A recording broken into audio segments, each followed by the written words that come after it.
just achieved a quorum, so we are about to begin. I want to give you some background that the Manhattan Community Board 4 has adopted what we call a hybrid meeting policy, whereby we meet both in person and virtually. All community board committee meetings require an in-person quorum to come to order and conduct business. So when I say we just reached the quorum, that means physically people present constitute the quorum.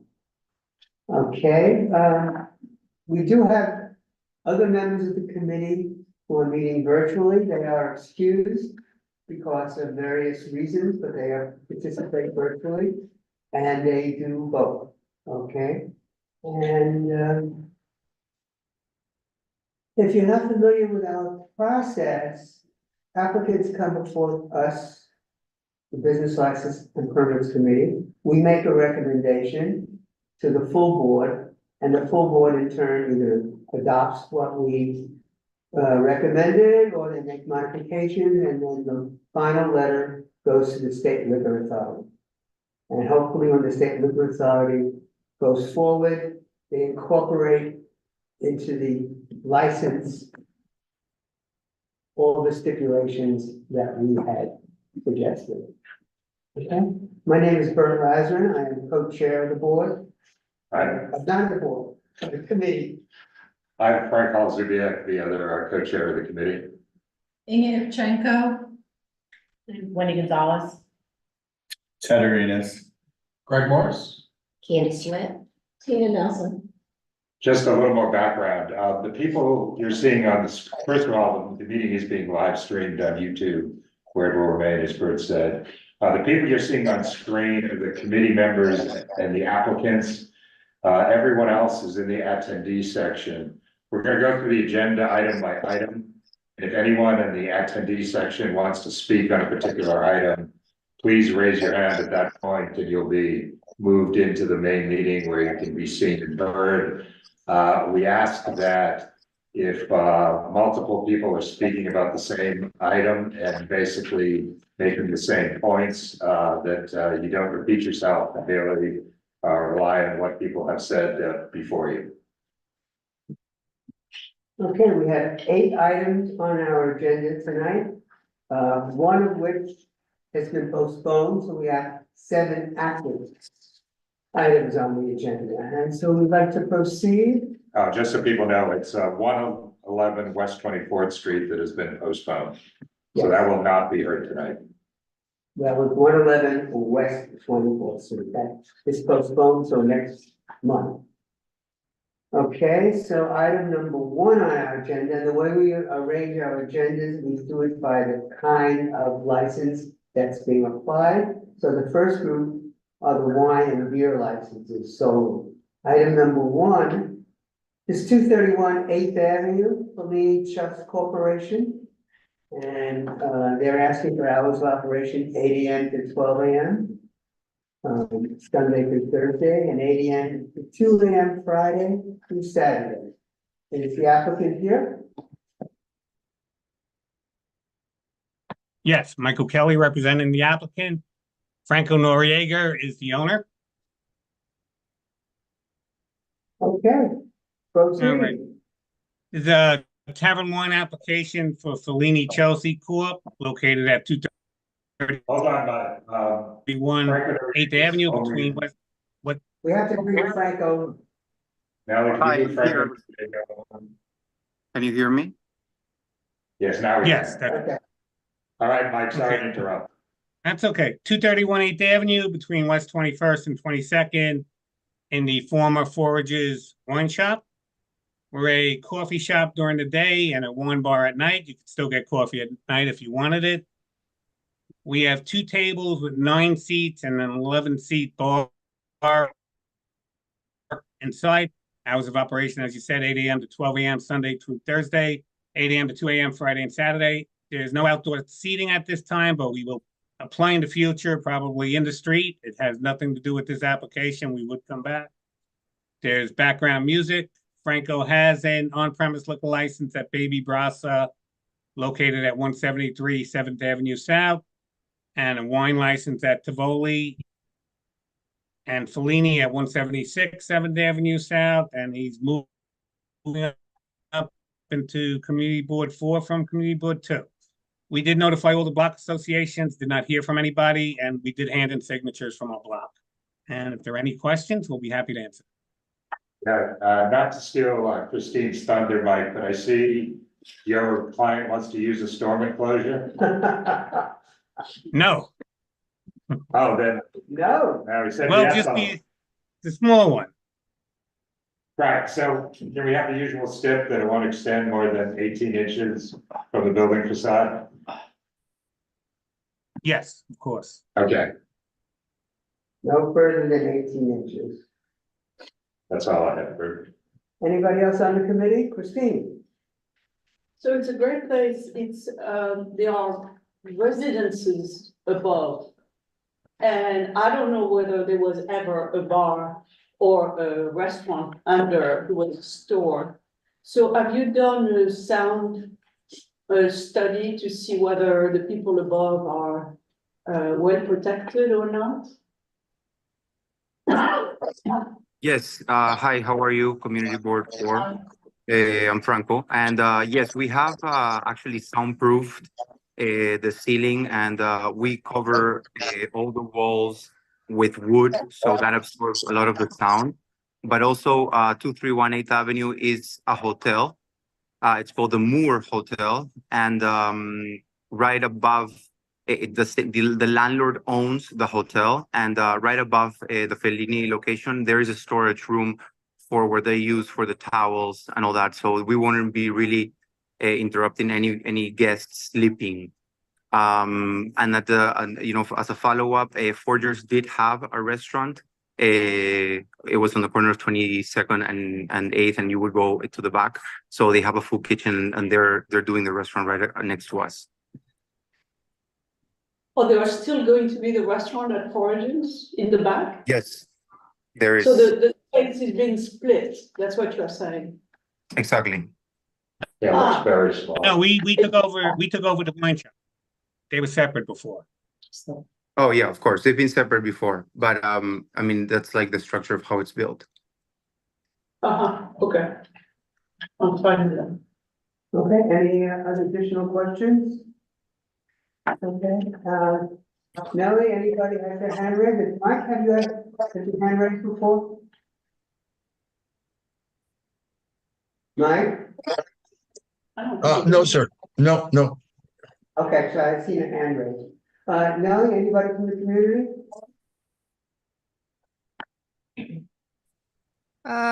We have Anna with her hand raised.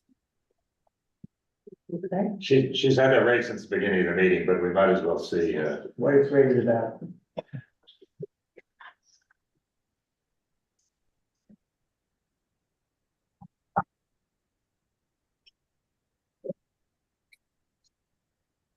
Anna, in order to speak, you have to accept being promoted.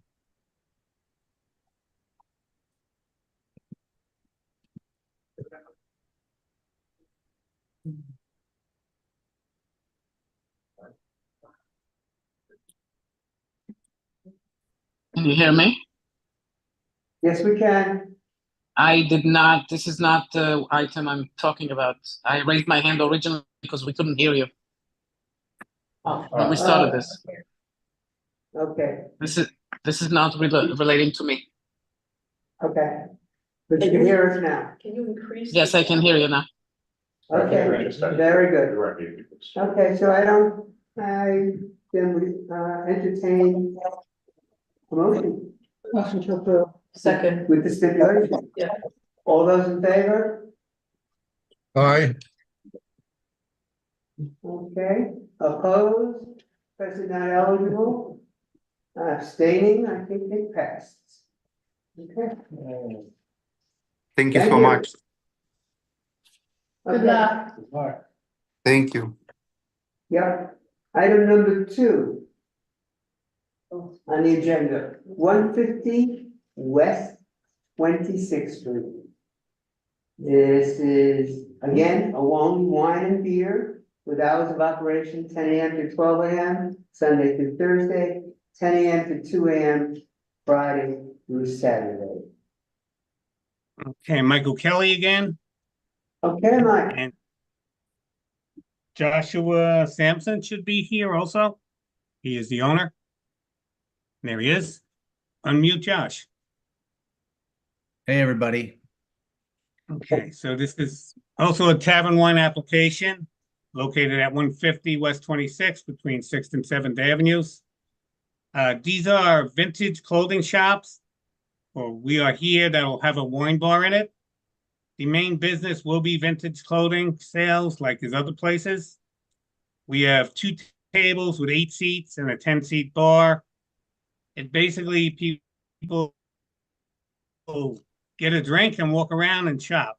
Hours of operation are 10 AM to 12 AM, Sunday through Thursday, 10 AM to 2 AM on Friday and Saturday. There is background music that is low. There's no live music, no DJs, no outside promoters, nothing like that. Most of the square footage will be dedicated to the clothing. Josh has other locations in Denver, Nashville, and Boulder. They all have full liquor licenses, different situation than what we're doing here on this block. A spot is smaller. We cannot mimic them.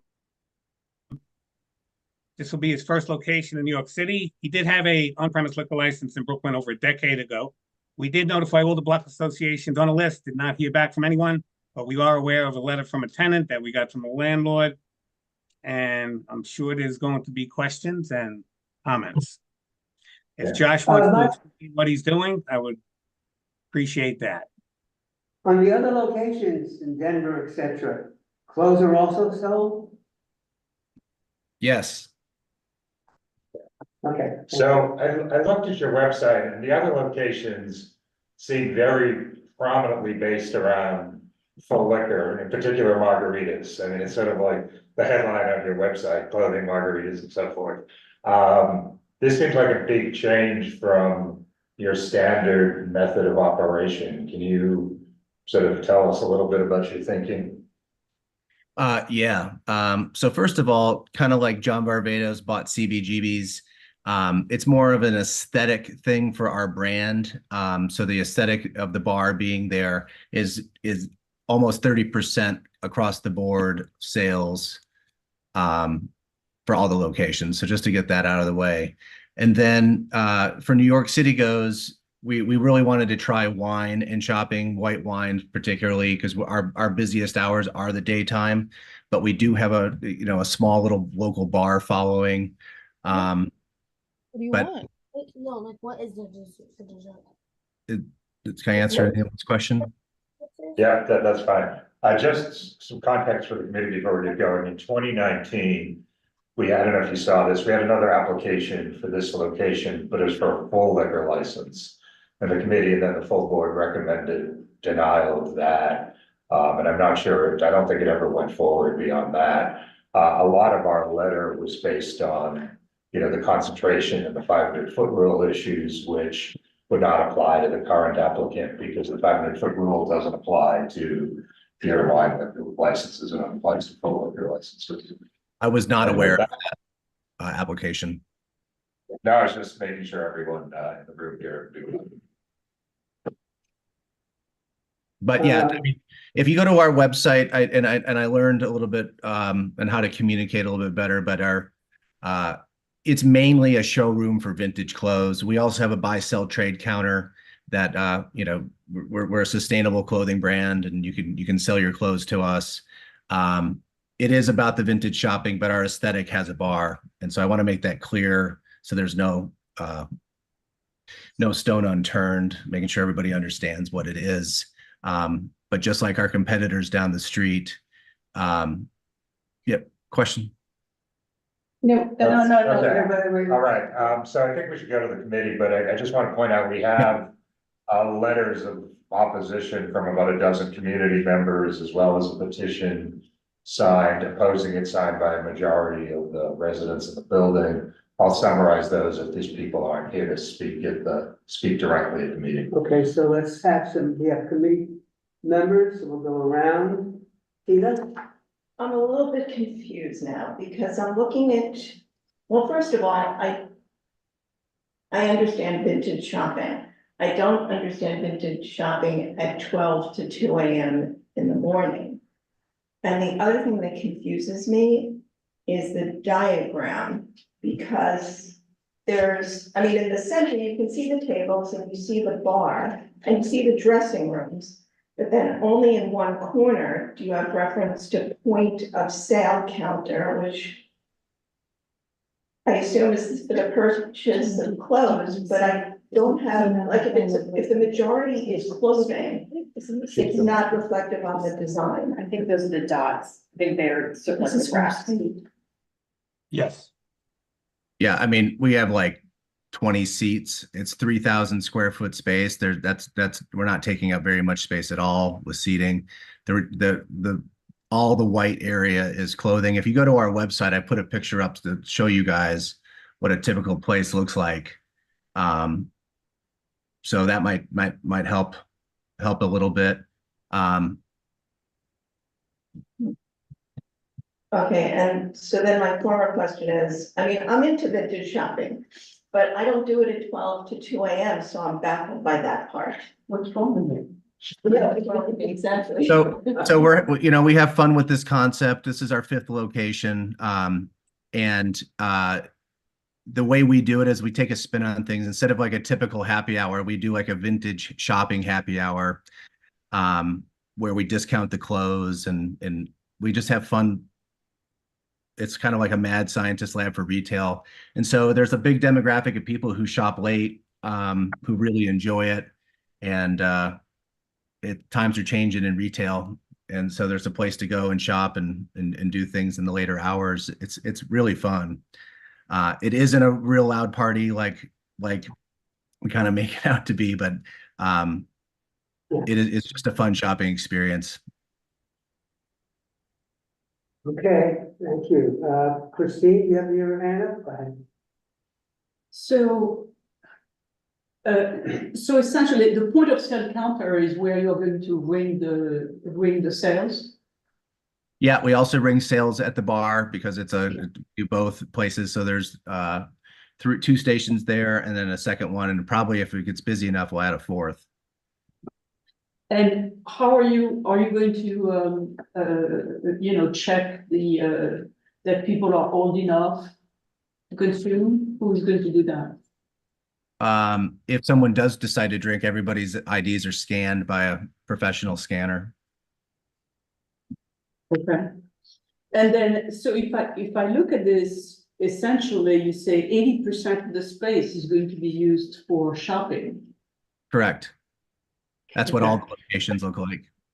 Right. Is that something that you can put in your method of operation, your steps, saying that you will continue to have that and that it's never going to be less than 80%? 70 is the magic number for us. I would say 70. 70%, right? Yeah. But I mean, so what potentially we'd like to see is that this method of operation is maintained and you're not changing, in 6 months or 9 months. It's like the whole space has changed, and so that would be one thing. The second thing is that if it's a store right now, same discussion as before, is what is above and do we need to do soundproofing so that people above are not bothered? So I can answer that question about the soundproofing. The last tenant was an engine, motor, and pump company, and they did a sound attenuation for the tenants already, which was much louder than what we are. Okay. And in your other store, do you ever have, a mob of teenagers who want to shop and therefore long lines outside? No, I mean, our biggest customer is our mothers and kids in the daytime. So be amazing if we had lines out the door, but no, it wouldn't be. But okay. I mean, it would literally be amazing, but I don't think that's going to happen. In your other locations, are any of them the ground floor of a residential building? In other words, do you ever have people living above any of your other locations? I think yeah, we're in Nashville, we're above, I think 400 tenants. We're at the bottom of 400 tenants. Okay, thank you. And interestingly enough, we were asked to open later for them as like our neighborhood bar because no one else caters to them. So that we didn't do it, but it was a funny proposition. Okay, Inga. Okay. I just wanted to ask, what time is the store currently open until, or is it not yet open? And I also wanted to ask about the food venting, because you have food and I don't see any kitchen or venting here, which could affect tenants. Sure. I'll answer the food one first. Food, we have light food and snacks. There's nothing that it's all reheated food. There is no grease to control. There's no smells to control. The only thing we do is toast tortillas is our main equipment. So that's on the food issue. We are not open yet. We're applying right now to, yes, we're not open in New York yet. But there was somebody there before, right? No. Yeah, he just said, Some kind of the machine shop. Is that the machine shop or the vintage? Because the pictures are vintage. No, I think that's when they're on the stores. Good. Yeah, correct. We're not open in New York yet. It'd be nice to get back to New York. So basically all the beets and beef and chicken is basically cooked in a slow cooker or crock pot? No, it comes cooked and it's reheated. Okay. Yeah, it sounds like a lovely concept.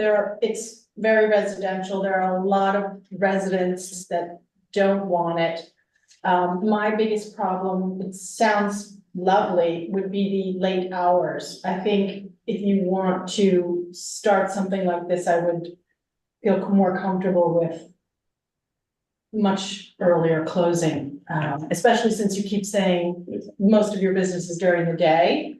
I think that once you gain the confidence of the residents and you show them that you're a good neighbor, attend their block association meetings, join them. I think that coming back later for later hours would be, for me, I just couldn't go with 12 and 2. So 10 and 12 or 11, but I think it's too late to start, especially in a residential area like that with so much opposition. Now, I'm not sure if you're aware of the environment here, Joshua, but this block has a history of calamitous, I guess that's the word. That's the word. Calamitous operations that really disrupt the block and residences. So you are applying in an area that has that background and that experience. So you should be taking that into consideration when you move forward. And that, for example, Inga's suggestion of trying earlier hours right now, and then seeing how that goes, building trust in the community, and then coming back. You're talking about 11 o'clock? Yeah, I think so. I mean, I just feel, I mean, I would go there. It sounds fun, but Right. I think that if it were under my apartment, I would not be happy if they opened till 2 AM and I didn't know what they were doing at the bar. I think we're about to hear from residents too, I'm sure. Yeah. Okay, but is there anybody else on the committee? Yeah, I have a quick question. Wendy? We'd love you just to clarify music, so you have just background music circled on the application. And I know in one of the letters of opposition, there was a concern around DJs and live events. So I think it'd be good before we hear from folks, just to clarify the plan for music. Background music. Background music only, okay. Can I just, before we go to the, Go ahead. I'm sorry, promoters, do you ever have promoters come in your other stores and do any of those? Because those draw a lot of crowds and they're horrible for neighborhoods. You don't do that, you're just panic. We are Okay. not, we are not a live music venue. We are a clothing shop that has a bar and it is the Okay. part of the aesthetic. Now, I want to make it clear, we do want to be able to generate revenue from selling wine and beer. I just want to make sure that's clear, but we are not in the party promoting business at all. You know, I mean, we might do a sustainable fashion party or an special occasion, but I don't know. Can't answer that. But yeah. Okay, thank you. Reassure you, Terry, it's more you wanna boring say- than it seems. Jerry or Mike, you have any comments? No? Nellie, I think there are some people with hands up from the community. Yes, we have a few hands up. First one is Ian. Then Cameron. I think now he's got the speaker screen, so hers pops up.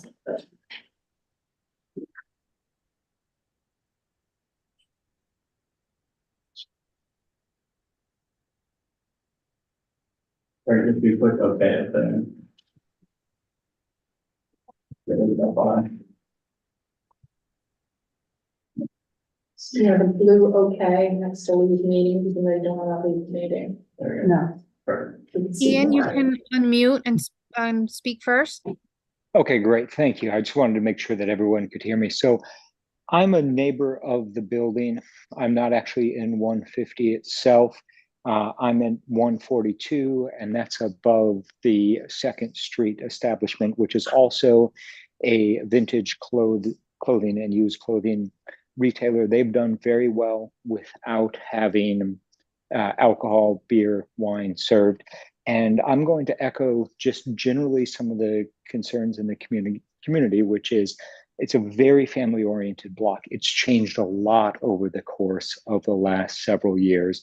And post-pandemic, we've actually struggled a bit with some of the homelessness, some of what's going on kind of generally in the city. And I think that this would not necessarily be the right introduction to the community. That being said, sounds like a great establishment, sounds like something that I think that most people in the area would embrace without the wine and beer aspect of it. And just a quick question, and I'm not clear to me in this process if you're obligated to answer this, but I'm going to throw it out there nonetheless. You had a liquor license in Brooklyn a decade ago. Is there any color in terms of what happened there and if there were any issues? No issues. It was a restaurant in Williamsburg. Fair enough. Okay. That's pretty much all I wanted to add. Thank you, Ian. Yep. Next, Nellie. Cameron. Good evening. Do you hear me? Yes. Good evening to all the board members. I think that you might recognize me from a number of other events that I've attended with the board regarding granting liquor licenses in this block. I'm sure the committee is very much aware of the fact of the high concentration of liquor licenses in our area and what this has done to us, to this neighborhood for the past 15 to 20 years. Just to add a little texture here, I've been here for 20 plus years. I live here with my family, with my 7-year-old child, that his bedroom happens to be right over the establishment that's being proposed here. There are also a number of different families that live here besides my own with more children that are of young age. The idea of considering of giving another liquor license, granting another liquor license in this neighborhood, to me seems just insane. You are very well aware that what the liquor licenses in this neighborhood have done to us. I'm going to bring a name that's very familiar to all of you. I remember 20 years ago, I'm sorry, about maybe 15 years ago, Ainsworth came in very sheepishly and quietly, proposed a quiet fondue restaurant, and they received their liquor license at that time. And what that led to is a nightmare that this block had to live with for that period of time, for as long as 15 years. You know what that did to the texture of our neighborhood. It destroyed it. The mess, the noise, the rowdiness, the traffic, the problems that we had with drunken people coming out at 10, 11, 12, 2 o'clock in the morning out of that establishment. It changed. It took a ton of your time to deal with Ainsworth alone. Then I can't even imagine the hundreds and thousands of complaints that was lodged about against Ainsworth. We just managed last year about the same time to be able to finally get their license revoked. The idea of giving another liquor license here and what this could lead to is just a nightmare for us in this neighborhood, especially those of us that have children. Having rowdy people coming out, drinking at any level, the noise, the traffic is something that we can't, this neighborhood can no longer bear. And we are just beginning to recover just a little bit from the damage that Ainsworth did to us. The neighborhood is already still very noisy. We still deal with the rowdy crowds. We still deal with traffic, and with the concentration of the liquor licenses that we already have in the neighborhood. Adding another one. Thank you, Cameron. Cameron, Okay. I have a question. You live in number 150? Yes, I live in 150 Okay. West 26th Street, right Yeah. over the establishment. Yeah. Did you hear the applicant refer to this prior metal workplace and how soundproofing had been done at the time? Does that sound, do you have any knowledge of that? I'm sorry, I'm having a hard time hearing you. Would you please repeat the question? Sure. Yeah, the applicant mentioned that there had been some kind of metalworking shop in this space immediately before this, and that soundproofing had been done at the time. Do you know anything about that, or what kind of soundproofing? Yes, there was a establishment here that repaired pumps, as far as I know, for a long time in this building. But as far as noise and or engineering data on that, I have no data with me. It wasn't noisy. Did it bother you? I live on the 4th floor, so this is over the. I wouldn't be hearing it if it was on the 4th floor. But also, they weren't playing DJ music or having rowdy or drunken people coming out of it either at 10, 11 o'clock at night. They Okay, close Cameron. fairly early. The applicant did not say a DJ. I think they committed themselves only to background music. No DJ, background music only. Thank you, Cameron. Who else you have, Nellie? We have Susan, Anna, and Mark. Thank you. Thank you.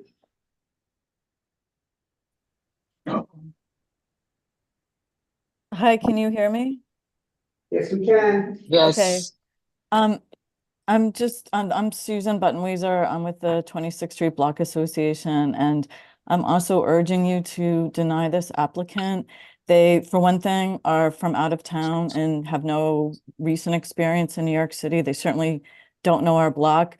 Our block has one lane of traffic. We have a bike lane. I think they have no concept of the traffic. And as far as relying on on the previous tenant from years ago, they haven't done a sound, they haven't had a sound engineer, they have not prepared at all to have a bar with music. Maybe even if it's not a DJ, it can be really loud. Asking for a license to go till midnight and 2 a.m. is, completely out of this. There has not been an establishment at 150 that had anything like that, or a restaurant with food. This is a completely new concept for that building, which, as you know, is a completely residential building and across the street from a residential building. I think if anything, you should deny the application and he can open his thrift store. And if that's successful and he's a good neighbor, then he could come back and apply for a wine and beer license. But it seems like it should be in several steps. So I think the inexperience alone and the unfamiliarity with New York City and with our neighborhood should be reason enough to deny him. And you know about that we're just oversaturated already. Thank you so much. Thank you, Susan. Next is Anna. Hi, can you hear me? Yes, we can. Okay, so I am the tenant right above the establishment. I am the floor right above it.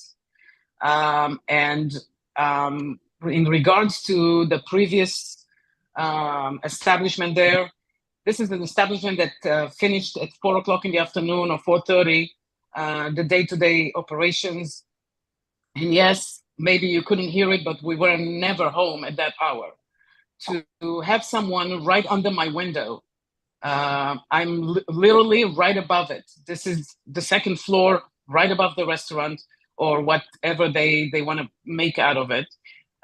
We don't know what noise this is going to create up to 12 o'clock at night, 2 o'clock in the morning, and even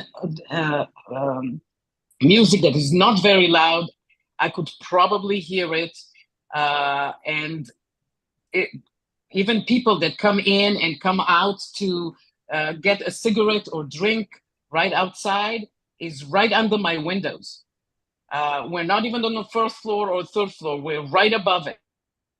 So to have a license to do that, for me, it's a nightmare. This is really not acceptable to us. To have a license and to have an establishment open until 12 o'clock at night or 2 o'clock in the morning. This is just unacceptable.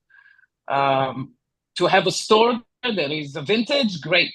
You close at 6, 7 o'clock at night, I can accept that, but not liquor and people coming out with a glass of wine and smoking outside on the street just in front of our windows. We are the one that will be affected the most out of having this establishment. Thank you. Next, Nellie. Next, we have Mark. Hello, everyone. My name is Mark Rackman. I'm also a resident of 150 West 26th Street.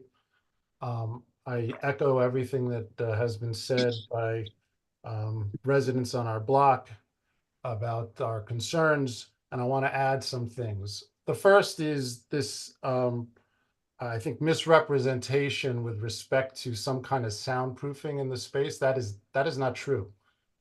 It was a pump repair shop. It wasn't making noise. The actual footprint, if you go, you can look right through, is just concrete. That's all it is. They completely gutted the place. There's nothing left. It's just an open slab. So there is no soundproofing. The lack of even a plan or report to support some argument that the place is soundproof, I think speaks volumes. I also want to say that their website and their marketing plan, which the owner, not the applicant, but the owner of the space, Mr. Blumenberg, sent to me, refers to this place as a dive bar and has social media posts of DJs playing vinyl records. It also talks about selling vintage vinyl. There's pictures of turntables throughout. If they're going, this idea of background music, I don't actually understand. Are there going to be records being played on a sound system? If so, there has to be a sound report. The other thing that is very suspect is the C of O, which was attached to their application, indicates that they're not zoned for retail use. They're only zoned for what's zoning use group 17 for service and manufacturing. Doesn't allow for either a clothing store or a bar. And there is no application we're aware of with either the DOB or the building to amend that C of O. And if there was, there would be an issue with respect to the owner of that space who has arrears owed to this building that they haven't paid for the past lease that they tried to get into this space, which fell apart, and they left us paying for their professional fees and reviews, which they're obligated to pay for pursuant to the bylaws of this building. So we have a recurring theme here. I'm not even sure that there is a lease for this space, but we have a recurring theme of an owner of this space who doesn't do anything to look out for its residents. There's Mr. Kelly mentioned reach outs to the Block Association. I'm not aware of any reach out. There's certainly been no reach out to this building other than from Mr. Blumenberg, the owner of the space, who threatened to bring in a cannabis dispensary if we didn't agree to allow this this bar, which they would call themselves on their website a dive bar. They don't call themselves a clothing shop. So I just want to raise all this because it's a very, very suspect application based upon what they put themselves out to be, and the fact that they haven't even done the basic sound report or even security plan. By the way, the C of O only allows for 48 people in this space. I don't see how that's going to happen without security keeping people out. And then you're going to have people winding up outside on the street to our lobby entrance, which is right next door. So I voice my strong opposition to this. I urge the BLP to tell this applicant that they need to come back and take this much more seriously. They threw this notice out on Christmas Eve. Half of us were on vacation. We've scrambled. I got over 60+% of the residents of the building to oppose via petition. If we had more time with people coming back in town, it would be plus 80. And yet I've never heard from this applicant. They've never reached out to any of the residents of the building to talk about what their plans are and how they're going to keep this building habitable for us. So thank you. I appreciate it. I know the BLP will Thank take you, this. Mark. Thank you. Nellie? Next, we have Matthew, then Twee.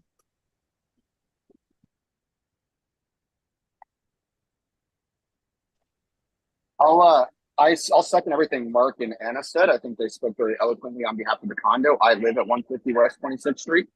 I saw this applicant. The owner of the space has caused problems for our building many times, as Mark has alluded to, arrears for the condo, unapproved attempted renovations, and so forth. I completely agree with it. Anna and Mark had to say tonight, and I think there's no place in this tenant being out of a building. Thank you, Matthew. Twee? Happy 2024, everybody. Welcome back. Hello, hello. As a public member, I'm impressed with the technology with those cameras there. I'm speaking as a treasurer of the Council for Chelsea Block Associations, just as a point of reference and clarification. When Susan mentioned she's part of the 26 Block Association, they're a standalone block association. They're not part of CCBA, but we're happy to see that there is a formation happening on this block. I'm really impressed with Mark's research on this. My first impression was it's a clothing store. It's going to be music in the background when they talk about background music. But if it's saying on the website a dive bar, then that's cause for concern. If there's zoning issues, that's cause for concern. I don't know if that can be responded by the attorney. My question is, there was a mention in passing that there were competitors down the street. Who would those competitors be? Do you mean other blocks or the other? So on 26th Street, it's becoming kind of like a vintage block, secondhand store. There's Buffalo Exchange or Second Street Vintage. The other block, there's Crossroads Trading. I think we'd be a great addition to that vibe and that scene. And going back to Mark's comments and questions, thank you for doing all that research. You know, I like going back to the thesis. John Barbados, who's in fast fashion, just as an example, uses CBGB's as his brand, as his store. And you know, I know everyone's big concerns here are bars and things like this, but I assure you, you can come to 4 different locations and see what we do. And if you are traveling and you hip into those cities, please come by. But what just want to I'll wait your other locations open. It ranges from 11 to 1. Okay, thanks. Okay. Why don't we hear from is there anyone else from the community, and then we'll let you and your lawyers speak to address some of these things. Nellie, anybody else? No, Tweet was the last person. Okay, Okay, I'm particularly interested about the zoning issue. well, zoning and soundproofing, I think, is a big issue. Yes. And the hours. Oh, I'm sorry, did you want to speak? Yeah, we have, one person live. Thing issue. The motor shop was part of, when I moved into that street 25 years ago, there were a number of businesses that supported the garment industry. That's gone. All those businesses are gone. That motor shop was essentially a relic. And it was defunct before 150 was ever even turned into a condo. They had very, very good business, if any at all. And they are just, it was just a cobweb place. and has there been anything in that space since? No, the motor shop just continued to be there. It was a place you walk by and you could see motors in display that were 100 years old. I mean, it was funny, but it wasn't any kind of viable business. It was just a relic of the garment district. Okay. And the other thing is the outreach there. I have seen no outreach except for one flyer. And the other thing is, according to reviews of the stores in Denver and in Nashville, these places, the brand is not known for vintage clothing. They have reviews like, well, where did they get this clothing? From Goodwill or something? Which is just a recurring theme in reviews that it's not quality vintage clothing. Also, there are 3 vintage clothing stores. All of them have lines outside because they're heavily trafficked. They all close at 8 o'clock, and that was it. Everything else I have to say has been said. Okay, thank you. So, as you probably saw in the Dropbox, I think there are about 10 other emails from community members who didn't speak tonight. I think they basically raised all the same issues, the oversaturation of bars on the block and the bad past history with them. The fact that it's a residential building, with other residential buildings surrounding it. The lack of soundproofing and the late hours. Yeah, that basically seems to be it. So, Joshua, do you want to give yourself a couple of minutes to respond to some of the issues? Yeah, or Mike, yeah. Well, it seems like the hours are the number 1 issue. Anything can be fixed with the building. That's typically what happens. You get an architect, you go through building codes, you can do all that stuff. I'm not worried about that. A sound plan, I'm not worried about because we don't have loud music.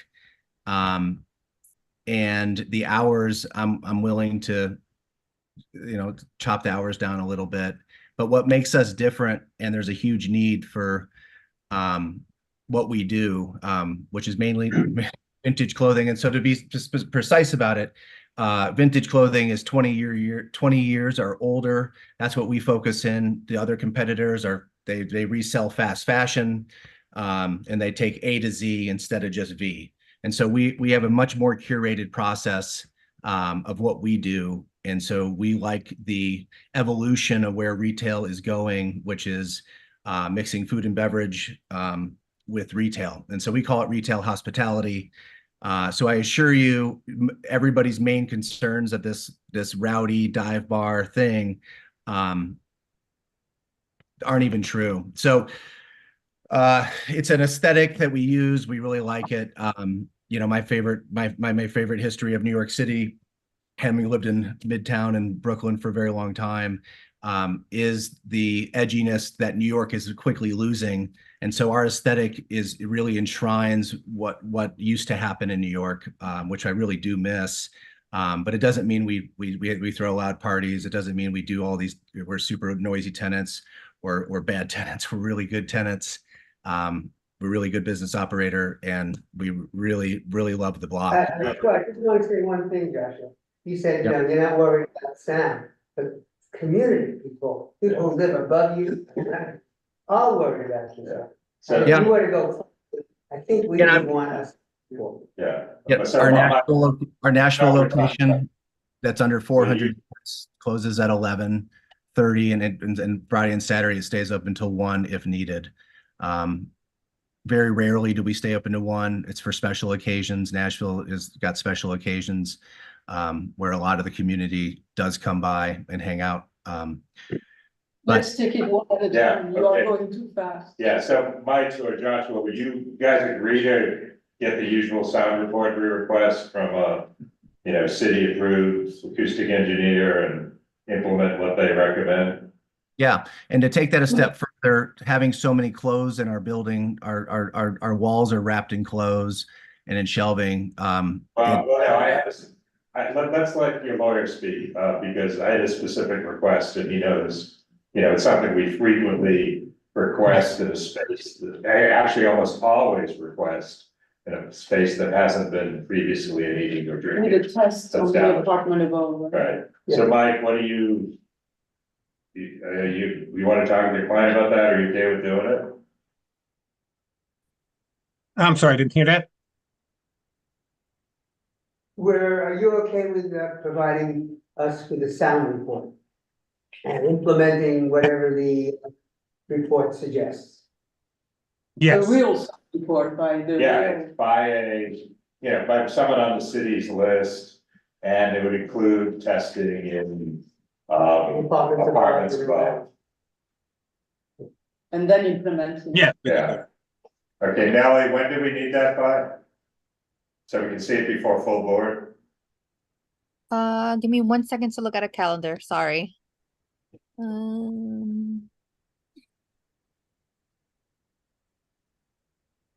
By the 29th. Okay. 29th of January. But That was the deadline. And then you'll agree to implement whatever recommendations they have, correct? Yes. Okay. okay, Mike, do you have a response to the question about zoning? Well, we can, we'll talk to an architect and either amend the C of O or get a letter of no objection, bringing that up to 74. It's a use group 17, so should not be too hard to make it a use group 6, just like the other stores in the building. So We're obviously not gonna bring the occupancy up to 74, because we will be stipulating that 70% of the place will be clothing. So just having those 18 feet is gonna take up the other space. But I'm asking so is it the landlord that has to change the classification of the zoning? Or is it, or you are? I'm not an expert, but it's usually the higher zoning groups include everything below. Oh. So it's rare for it to be only 17. And it may just be when the C of O was issued, that was what was in the space. So we're going to get a letter? Well, we traditionally do not do this because the SLA will not give a license unless there is a C of O. But we can bring it up in the letter. Yes, but we don't, we do not. People come to us all the time before there's a valid C of O or letter of no objection. So what about the hours? That's the last piece. Yeah, so I think, Mike and Joshua, I guess the hours seem to be the last open issue. At least in my mind. We texted back and forth. And we would go to 11 during the week, 12 on the weekends. 11 during the week, That's 12 good. on the weekend. 12 on Yes. Friday, Saturday, Yeah. And 11 during the week. Okay. comfortable. Yeah, I think this would be, I think overall the concept It's a good idea. is a good idea. I think it's good for the neighborhood. I think it's good for New York. We often talk about how we don't just want bars. And we want people who have proven track records. This is the 5th location. I was just doing some Googling and reading about some of the other locations. They do seem to be well received in those neighborhoods. I know he hasn't opened, something in this neighborhood, but he's familiar with New York. I think the concerns around the zoning and the soundproofing are very legitimate. And then I think, you know, Joshua, I think the other thing you're definitely hearing is this is a very engaged community. And so highly recommend joining Block Association, going to meetings, really digging in with the community, not just so that they don't complain, but so that, you know, this idea of like making 26th Street this really interesting, cool place with all these different vintage and thrift stores, it's amazing. So it was great, you know, the whole neighborhood felt that too. Okay, anything else, or should I summarize? So Mike, so here are the additional steps. Closing hours will be 11 p.m. Sunday to Thursday, midnight Friday and Saturday. Background music only, no DJ or live music. So long as it is an operation, applicant will devote at least 70% of floor space to the vintage clothing retail operation. And applicant will obtain an acoustic report from a city listed acoustic engineer by January 29 and submit to the board office. The acoustic report will include taking measurements in residential apartments in the building, and the applicant agrees to implement the recommendations of the report. And the report has to be done by. Yeah, I said that January 29. Full board is February 7th. Okay. Okay. You're okay with all that? You agree with all that? I'm good with that. Thank you, guys. Okay. Do I hear a resolution, a motion? And a second? Okay, all those in favor? Aye. Opposed?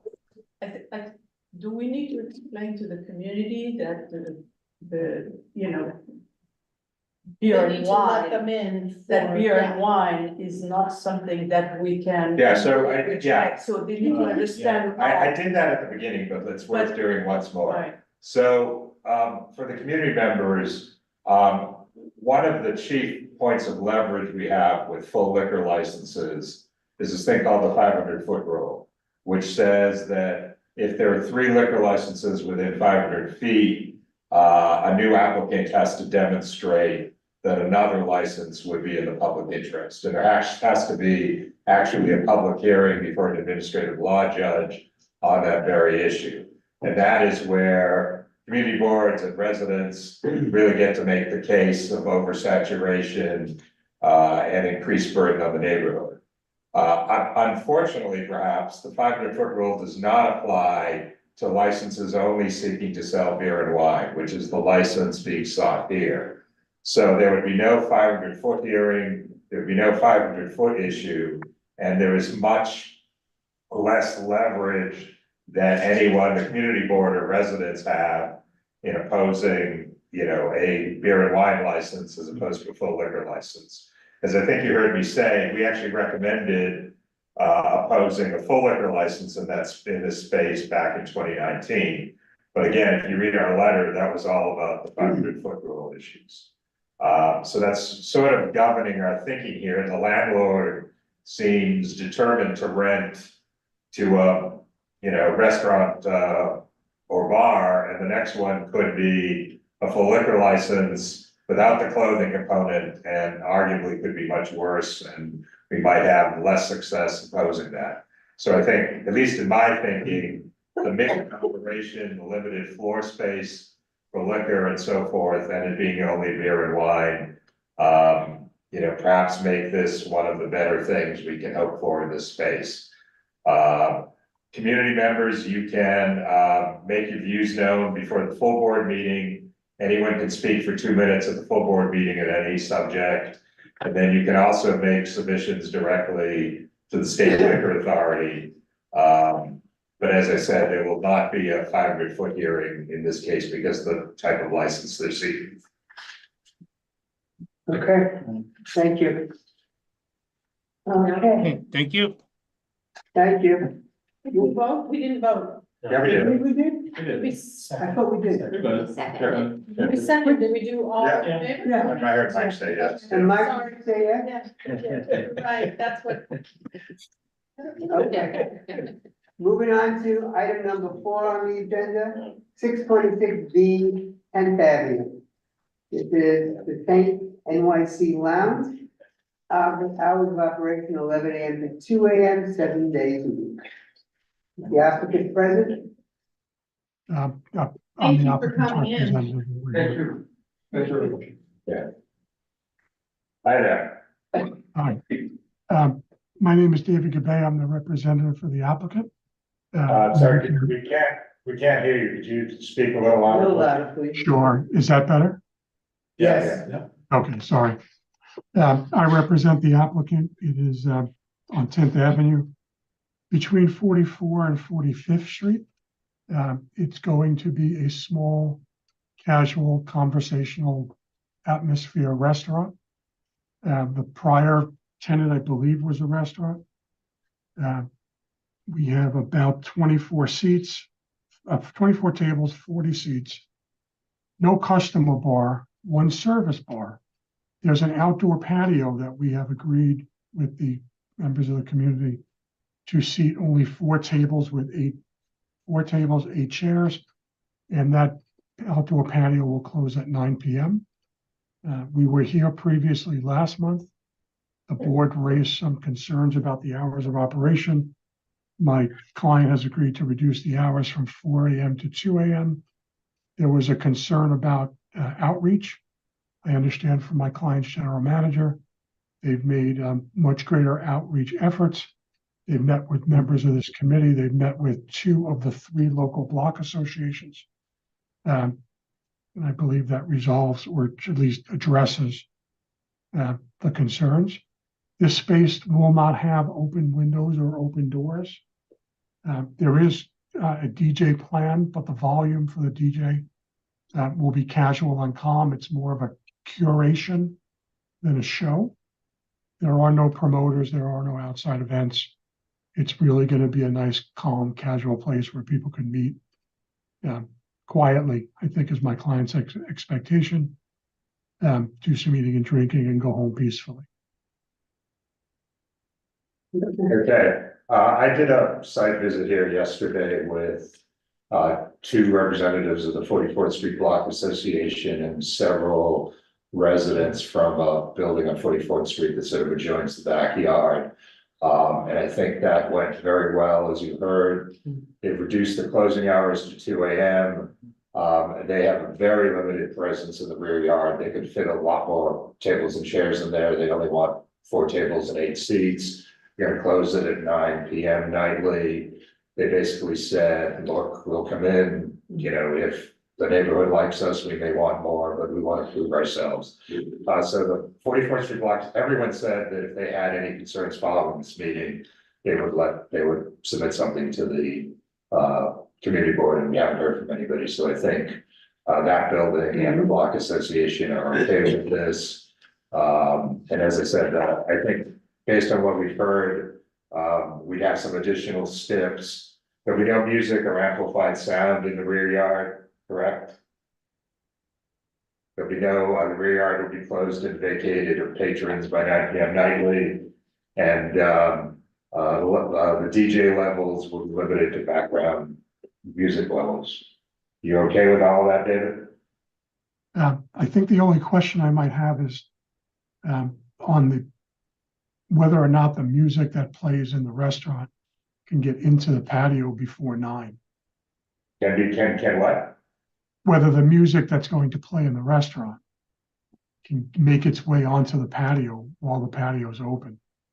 No, in fact, when I met with your manager, we raised that issue and told them that we would want the doors to the patio closed whenever there's any kind of music inside. Hi, this is Marley. I met with you in person and the other block associations. And thank you again for meeting us yesterday. And for clarity, no, all the doors will be closed whenever anyone will be in the back patio space. And as we discussed, you know, the way that our door kind of opens and closes, it can be a little bit tricky. So there is no music that's going to be piped into that back outdoor space at all. And doors will be closed at all times. We also agreed that windows and everything will be closed.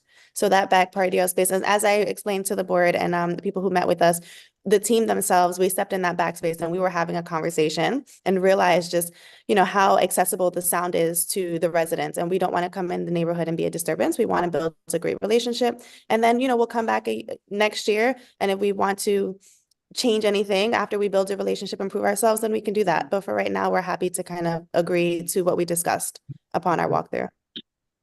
And always also gave contact information, phone and email to everyone who was at the site visit. Is Yes. there any patio hours than the indoor hours? Because if you have a full house and no vestibule, even if you have 8 people or 6 people outside, you have like 50 people or 100 inside making noise once the door is open. If it's at midnight or 1, it's gonna go up through that. Well, no, they've agreed, even usual steps, whenever there's music inside, the doors are closed, period. And then they're closed at 10 and 11, whether there's any music inside or I not. think he's saying it needs to be managed. If you have people inside and they just want to. I mean, they there's will no go outside by vestibule, so themselves. the sound is gonna escape, so I was wondering if there was earlier hours for the outdoor space rather than inside. Well, wait, Yeah. after space, yeah. Oh, yeah. Yeah. I think that's good. Okay. Motion to approve. Oh, wait, Any other questions? Any official questions from the committee? Comments? Nelly from the community? There's no one. No one? motion to approve. Second. Okay, all those in favor? Aye. Opposed? President not eligible? Okay. And I do want to thank the applicant because this was concerning to a lot of the block associations last month. And I think they were very accommodating and considerate about the local residents' concerns. So hope that continues and best of luck. Okay, thank you. Thank you, everyone. We appreciate it. And it was great to meet everyone in person. Good luck. Thanks. Item number 5, 332 9th Avenue, RWP Bar and Grill. And hours of 8 AM to 4 AM, Monday through Saturday, 10 AM to 4 AM. Existing dive bar. Yeah, It has been there. This one is a dive This one is a dive bar. It has been there forever. Wait, what's changing? Oh, I don't know, the owners. The owners, they said they're gonna operate it the same way. all right. Right. Hello. Well, wait, let's hear from them. That's the owners. Dive bar with that fee. But very nice people. This is, Go ahead. good Well- evening. This is an application for RWP Bar and Grill located at 332 9th Avenue at the corner of 29th Street. It is a transfer of a full license OP with an asset purchase of the business. The premises actually predates the 500-foot rule in that there's been a license continuously there for quite some time. The bar is currently known as Billy Mark's West. Yeah. The hours of operation will remain the same, 8 AM to 4 AM Monday through Saturday, and 10 AM to 4 AM on Sundays. They use a jukebox with background music. There is no live music, no DJ, no dancing, no promoters, and no outdoor areas. The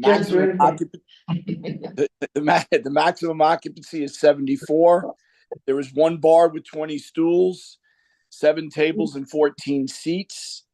They will meet the minimum food requirement with use of microwave reheatable items.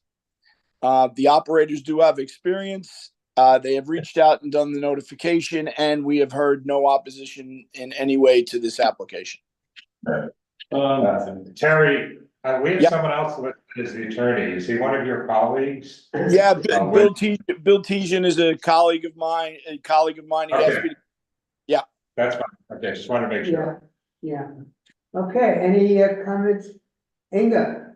I would like to speak out in favor of this bar.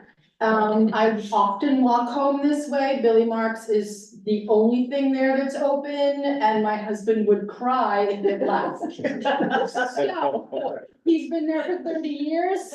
He will be very happy. Thank you. Ted, did you hear something? Ted? Sorry, can we meet the new owners if they're on? Can they just introduce themselves real quick? That's Mike Noble. Gary, you got- How you guys doing? How you guys doing? My name's Ben Azer. Andrew Rhodes over here. Kevin Pete. Kevin Pete, you can't see him, he's right here. He's real. Keep the streets safe. Keep Sorry, Ninth Avenue safe. Yeah, we plan on keep doing the same thing pretty much. Just fixing it up Thank a little you. bit. Cleaning it up a little bit. Great. Not too much. Not too much. Gonna keep its flavor. Any other comments? Yeah, Mike, yes. Mike, do you want to make a comment? No, I was just curious. I must have missed something here. What happened to Billy and Mark? They're retiring. They've been at it for a while. They're hanging it up. Oh, my friends, I must call them. Yeah. Well, good luck to you. Good luck to Thank you. you so much, guys. All right. Whole neighborhood, yeah, friendly with those guys. Yeah. Okay, anybody from the community? Nelly?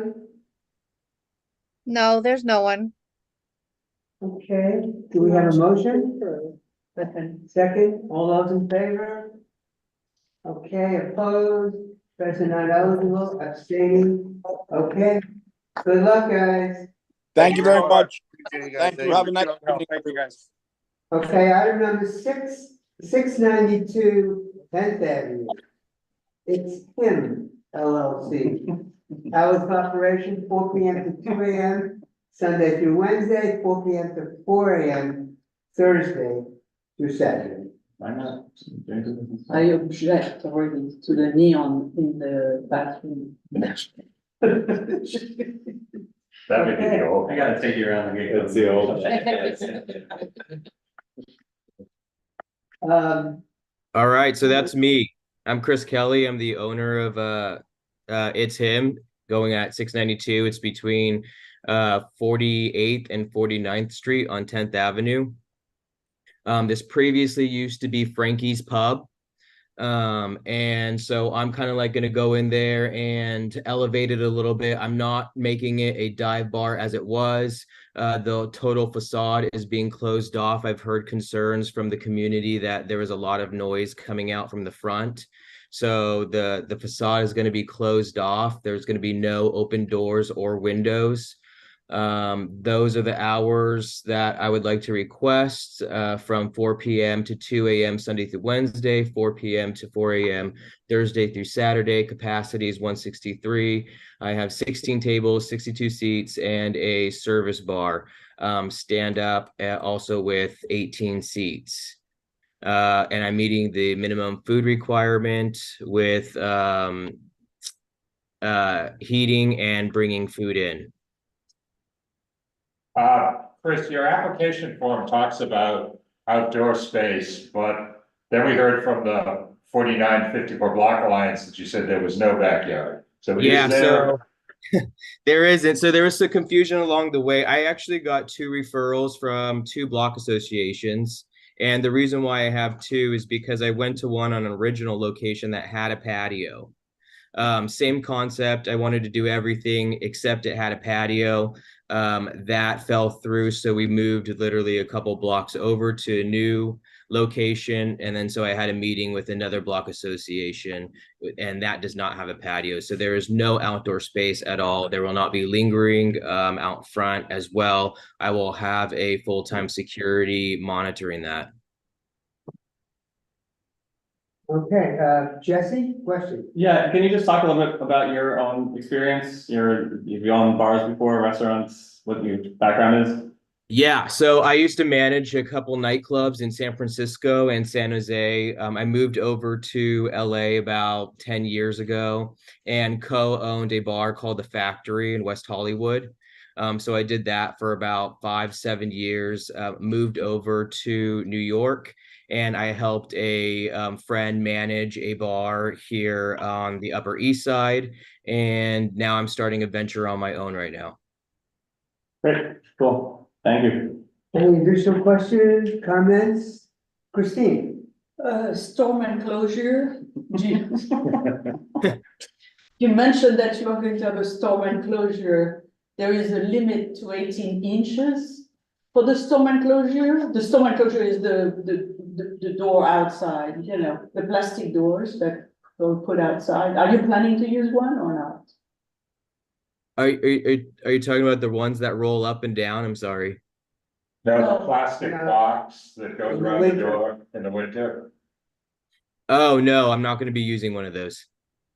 Perfect. Okay, can we change the answer on your form? You said you were. Yes, you can. Okay. So we got 2 emails from block associations, from the HK 4954 Block Alliance. They said Chris met with them, he was well received, no backyard, hours, Resi stated. They said, Is that the 4 o'clock hours? Because I thought one. no, you're right, Right. so I'm a little confused, because Right. Steve's email says 10 PM and 2 AM. Yeah. So I don't, I just noticed that now. And I then, think the last block association that I was at, it was block association 47th through 49th. And my request was for 4 PM to 4 AM, and they suggested that it close at 2 PM for a while. And I kind of should prove that I'm a good neighbor, which I'm more than happy to accommodate and just for that. And I think that's where we kind of like stood at that meeting. Okay, very good. and that is what the 47-48 letter said, they asked them to consider earlier times, 4 AM being problematic, so it sounds like. So we're gonna suggest then 2 AM. Well, he's not he's agreed to 2 And you AM agree to that? and 4 AM on Thursday, Friday, Saturday. Which is, by the way, what was there before. Oh, I Yeah. think the 2 is possible. No, it was 2 and 4 Okay, previous people. Okay. fine. Anybody from the community, Nellie? Yes, we have one person. Desiree?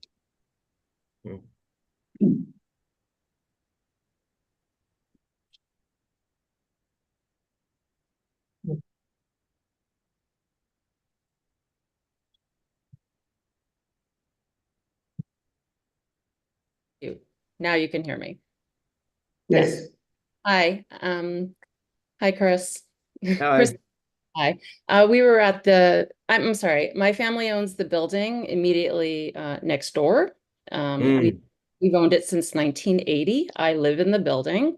It was always, I mean, it sounds crazy, but 10th Avenue per se was a quiet block until the previous owners rented that space. And it became a loud nightmare because of the dancing and the live music. People would be hanging out because it would get so hot in there. I would have 20 to 30 people standing on the sidewalk at 3 o'clock in the morning, trying to cool off and still partying on the sidewalk. So my concern, more so than the music inside, that really, yes, that would be annoying when the doors would open and the bass would be radiating. But my bigger concern is that it's going to be a nightclub. When you can fit 163 people in a space and you have live music and a DJ, that's a nightclub. That's not a bar or a lounge. That's a club, and people are partying and they want to bring the party outside with them. So that's my concern. I don't, we don't have fancy neighbors on 10th Avenue who are going to come to the meeting. I have, senior citizens. I have a 92-year-old woman in my building. I have in other buildings, there are people who are immigrants and afraid to speak up, but nobody wants to live next to that. Yeah. So Understood. my concern is the dancing. And at the meeting, you said, oh, people might be dancing next to their seats. But now if you're incorporating that into the license, that's more than just people might be dancing at their seats. Well, the concept is not geared towards a dancing environment. It's a elevated cocktail experience, something that I'm trying to bring into the little area that I feel like is not offered very much. So it's not geared to come here and party and drink and like let loose and, do whatever. But I have tried taking steps to put in security in place and a security plan so the lingering outside does not happen. I also made a major change to the facade, that the music is not being amplified outside so all the neighbors can hear it, or the chitter chatter that's going on side so everything can happen. or here outside. So I would really love to be a good neighbor and work with you constantly through that. If you have any problems, I'm always an open ear. I think I gave you my cell phone on our last meeting. So I would really like the chance to prove that, this is going to be a different experience than what was before. I know, but once that license there for dancing, it's like, you can change that if it's not working out the way you want to as a lounge, and you could end up being more of a dance establishment. So that's what concerns me the most. Sure. It's Sure. a residential, it's still, people live there. I mean, I know, New York has people who are out during the day and then people are out during the night. It's two different lives. And it's problematic for those of us who live in the buildings around that. So that's, when people leave there, they're drunk and happy and they're loud. Chris, would you agree to a stipulation of no dancing? Pardon? Would you agree to a stipulation of no dancing? Yes, but does that mean if people start dancing, I have to tell them no? Yeah, that's what it means. Okay.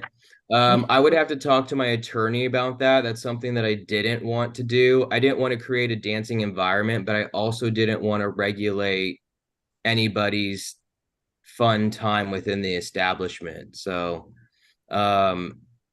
if you don't mind, I would like to call my attorney and then maybe we can circle back to this. Well, can you reach them, and we probably have another 10 minutes or so? Can you reach them in the next 10 minutes, you think? It's Yeah, let me. without help. Can I try? I'll try calling right now. Okay. I have one more Oh, sorry. So you have a plan, New York Life Association plan, so 165 people, that means you have to have two people.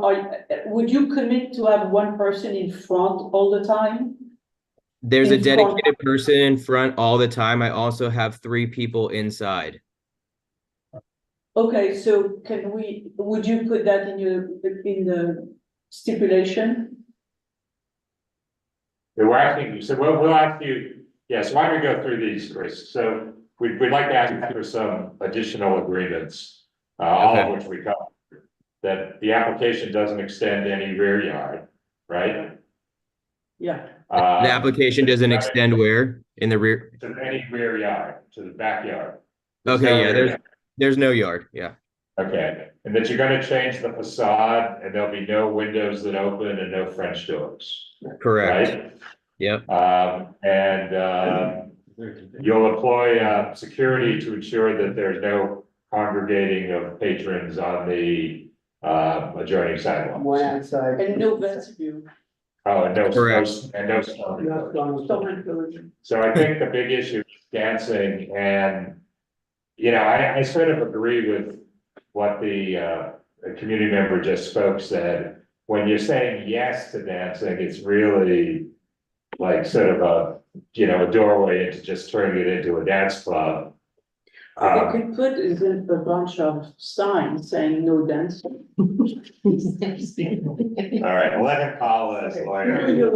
Just come back as soon as you can. Thank you, Chris. But we'll probably be done in about 10 minutes, so try to do it quickly. Okay, that'll be quick. Just come back. Okay. Okay. Item number 7, 311 West 51st Street. 311-51 Hospitality LLC. For hours of operation, 4 PM to 1 AM, Monday through Friday, 10 AM to 1 AM, Saturday and Sunday. And the applicant? I think it's Vincent Cara. No, you have. Yes, hello. Hi there. Hi, I'm Gustavo Sabagal. I'm the representative. Yeah, do you want to say, is your client here too? He's here as well. Okay. Oh. Okay, guys. All right. There's another stick here. Oh, okay. What did you do? Go ahead. No, but you have a suggestion. Okay, we moved on. I will go back. Okay, can you hear me? Because I can't hear you that well.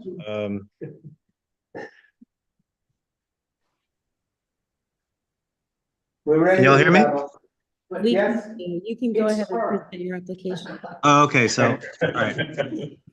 So 31151 Hospitality LLC, DBA Tout Va Bien Restaurant is located on West 51st Street between 8th and 9th Avenue.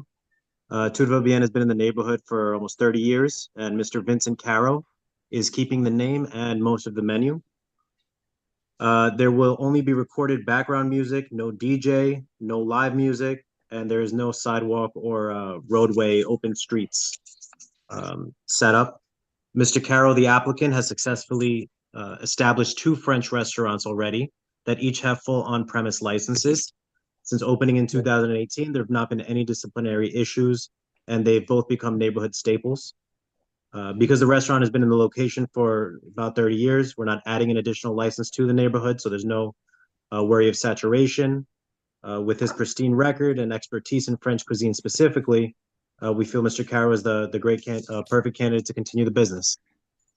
Okay, so on your stick form, you don't say whether you emailed, the various block associations that the board office asks you to. And in fact, I heard from the closest block association, the 4751 people, that they had never heard from you. Did you try to email people or what happened? I send myself an email to every person on that list, on every block association, and I can forward you the receipt of that email. Okay, so why do you do that? Because the 4751 is very responsive. I mean, they answer my emails within like 15 minutes, and they explicitly told me they never heard from you. In any event, you'll be happy to hear that they said, as long as you're keeping the same hours and the same method of operation, they have no objection, but they would like you to go to their next meeting, just to introduce yourself. I mean, have your client go to the next meeting, and introduce himself, or just meet them. So that's the West 47 to 51 block alliance. Let me just write with the West 4751 block. Yeah, they're on the list that you have. Yeah. So please email them and they'll tell you when the next meeting is. But they, given that you are in fact bringing over all the existing method of operation, they don't have an objection. And by the way, you do have outdoor tables. They're just on the private property in front of the building, right? Correct. Yeah. Yeah, they're not on the street. Right. Correct. Okay.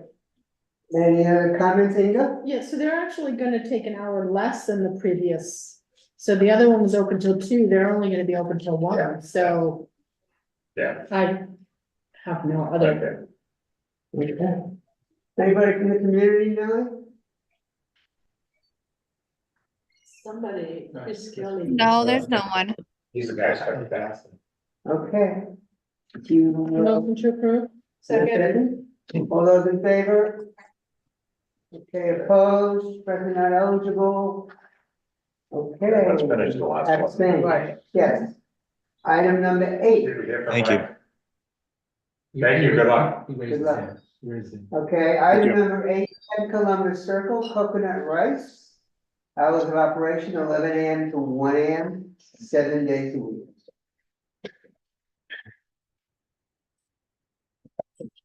Okay. Jennifer, is this you? That's me. Okay. Want to tell us a little bit about plans? Sure. So I'm Jennifer Rackoff. I'm here with Alex Pfaffenbach, who we're both from Quality Branded. As many of you probably know, we're a established family-owned restaurant group. We've been operating in New York City for more than 40 years. We operate multiple restaurants already in Midtown, including Bad Roman, which opened last year in the Deutsche Bank Center. Our new restaurant would also be located in the same center, on the same floor, actually, down the hall.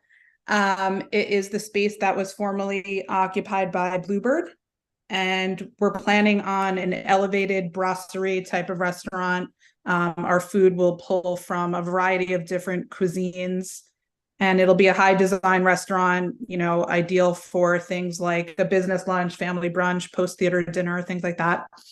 We're looking for the same hours of operation as the previous restaurant, and it would be 66 tables with 212 seats and 2 bars with a total of 12 bar seats. No, no live music, just background music.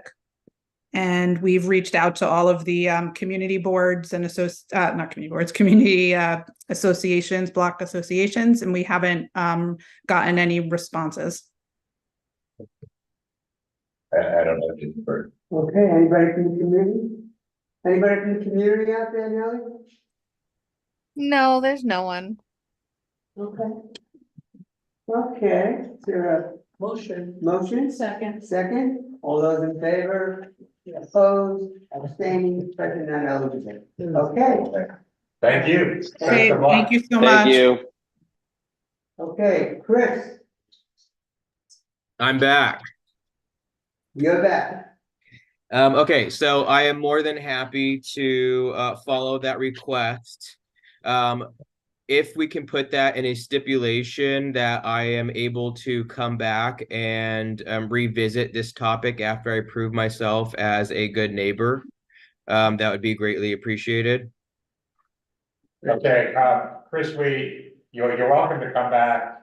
Anyone is welcome to come back anytime, so we typically don't add that, but it is understood and it's on a video that you can watch, but Okay. our understanding is, I mean, we don't want you to come back like a month after you open, but after you have some track record, you're welcome to come back and with any kind of changes you want.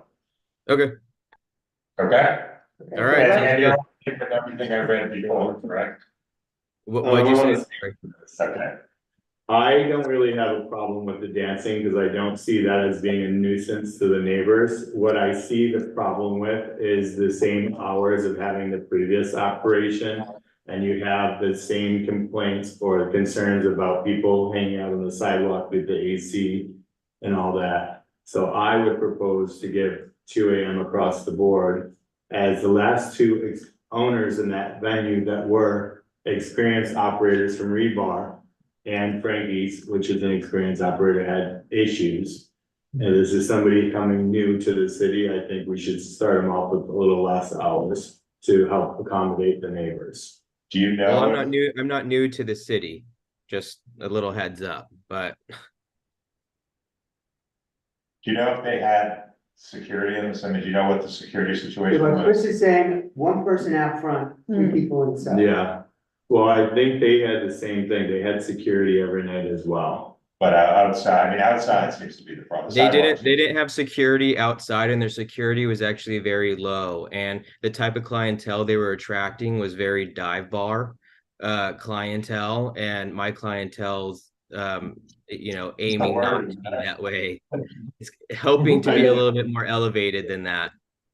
I'm going off of the concerns of the neighbor next door. Yeah. Mm-hmm. I don't know, I'm open to discussion, I guess. My view is that him conceding on the dancing and what's pretty rigorous. I would rather give him the dancing and lower the hours. Well, is he willing to do 2 AM? Well, we just asked him for one thing. Yeah, I would give him what we asked him for, because he seems to have more security and has conceded on the dancing. Yes, I would say that. Yeah, we should have asked him. Sorry, I understand your point. We should have asked him differently Yeah. before he called his attorney. That's not right. Even on the hours on the 4 AM on a Thursday? Yeah, I think he should. Well, I think that's fine. traditionally the divide we do, Yeah. Thursday, Friday, Saturday, and Yeah. Sunday, Wednesday. Mm. I mean, I agree, Ted, it's late, I don't think dancing is going to, indoors is going to affect the tenants that are having issues. I think the hours. No, the question I have is not affecting the tenants, is whether it's changing, whether it gives them a loophole to morph into something very different. That was the feeling. And he's that keeping the the bar sidewalk. would become a nightclub. Because I don't think we care about someone standing at their table or on a banquette and dancing, we care about them moving all the tables and it becoming a dance club. The lady next door was talking about the live music, the crowd outside. Also, That's just my opinion. But I think, and it's obviously a very legitimate concern, but I do think that security outside is the game changer to me. Because, But there yeah. was the security out there for Frankie's and for First. Prior. And so probably they ran out of cash before it closed twice and they had limited funds, so they probably cut security. Cause they didn't have the crowd. I would counter that they had unlimited funds. They ditched out for a reason. And their security wasn't like super great, but I mean, I'm willing to do anything to accommodate this community and making sure that like I'm a good neighbor in here and that this is going to be something different than what it was before. This is not the concept that I was trying to go after. It's completely different than just a bar that's dancing and trying to bring in cheap drinks. How about this, Chris? Would you get it 2 AM on Thursday and keep 4 on Friday and Saturday? Sure. I think that's a little bit better for the neighbor. Okay, Thank you. we appreciate that. Thanks, I you. appreciate it. Okay, so we have 2 AM, 2 AM Sunday to Thursday, 4 AM Friday, Saturday, no rear yard, changing the facade, and security on the sidewalk to prevent patrons from congregating. For the duration, Yeah, yeah, for Yep. for the whole the night, closing. yeah. And I would keep in mind when you change the storefront, depending on the size of the door, it might reduce your occupancy. Because 2 doors is typically 174. Or it's 174 occupancy person per door, and I let it has a big door in the front. If you shrink it, you might end up losing 20 people inside. Yeah, we So have keep- that. Yeah. Well, all we care, yeah, what we really care about is not like the French doors that. Well, no, but Ted's being very nice by saying, don't shrink your doors by mistake and limit your occupancy. Thank you. He's talking from experience. Yeah. Motion to Okay. approve with those steps. Yes. Those Second. good? Okay, all in favor? Opposed, present not eligible? Thanks, everyone. Okay, good luck. Good luck. Thank And you. Thanks for checking with your lawyer about these things and, there's concessions. Yeah, okay, thanks. Thank you. Good night, everybody. Motion to adjourn. Very good.